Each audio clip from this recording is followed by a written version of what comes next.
Alrighty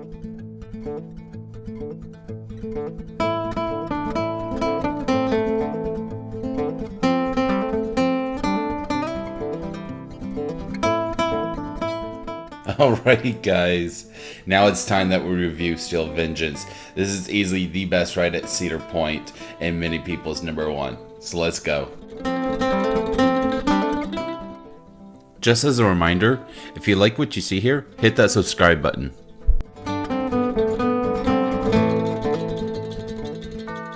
But before we get into the ride experience, let's talk about the stats first.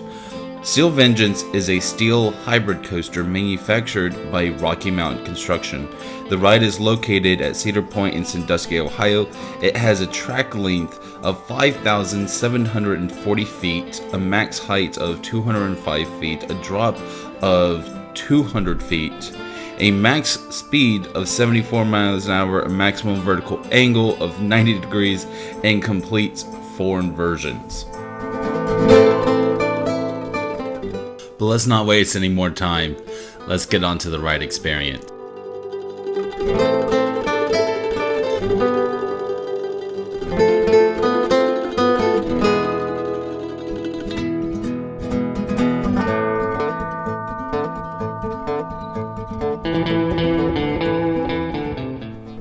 So I'm not going to be able to talk about every single element on this ride. There's just too many to count.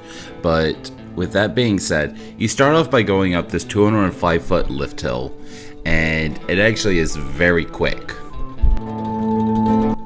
So you reach the top and you go straight into the drop, and this is one of the best drops ever. 90 degrees straight down, and you go straight into this speed hill and then straight into this massive hill with crazy ejector, and then you exit with some crazy laterals, and then you go into the outer bank turn, which is some of the most sustained, powerful ejector I've ever experienced.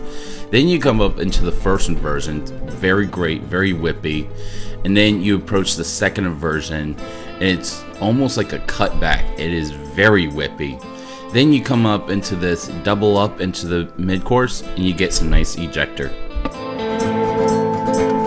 And then you dive off of the mid-course, and depending on if the mid-course hit at all, you're going to get anything from sustained ejector to no airtime at all. Then you go into this off-access hill, diving back into the structure, and this is some incredibly sustained airtime. Then you go into a 0G roll, very classic, very whippy RMC element, into some bunny hops, back into the structure, into a wave turn where you get airtime sideways, into a final 0G roll, into an overbank, and then into the beginning of 6 bunny hops into the station. And these things come quick, and these things come hard. They're very reminiscent of, say, Lightning Rod's Quad Down. And that pretty much sums up the ride experience. So let's take a moment to look at all the positives and negatives of the ride, starting with the positives. So positive number 1 with the ride is that this thing is a very long ride. This thing goes on for what feels like forever. Positive number 2 with the ride is just the amount of airtime. As far as I know, that's pretty much why everyone considers this to be the best coaster ever made, is that there is not a single coaster on this planet that has just the sheer amount of airtime that Steel Vengeance has.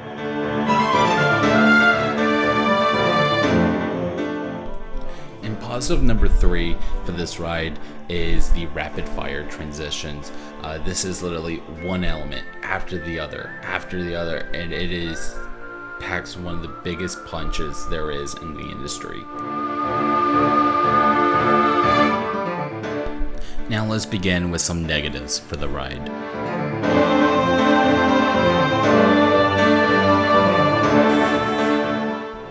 So negative number 1, and I understand this is a very controversial opinion. With that being said, the ride does not feel entirely out of control. Yes, all of the elements come quick, and they are one after the other, but overall, at least to me, it does not feel completely out of control. For example, whenever you dive into that structure, it does not feel like a sea of head choppers. Everyone was telling me, oh dude, the head choppers whenever you go into the structure are insane.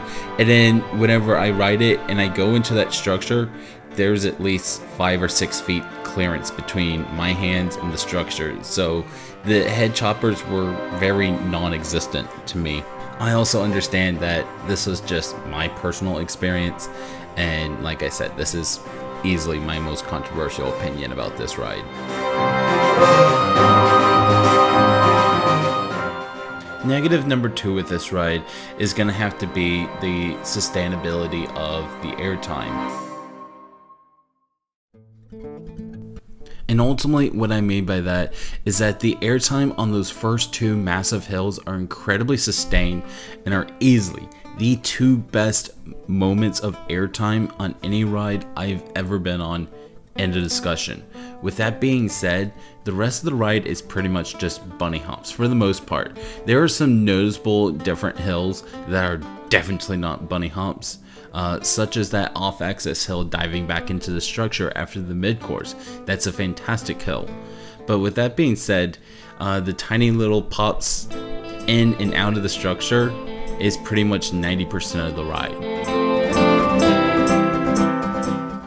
And once again, there's nothing wrong with bunny hop hills. It's just, for me personally, it's not my thing. I prefer airtime to be as sustained as possible.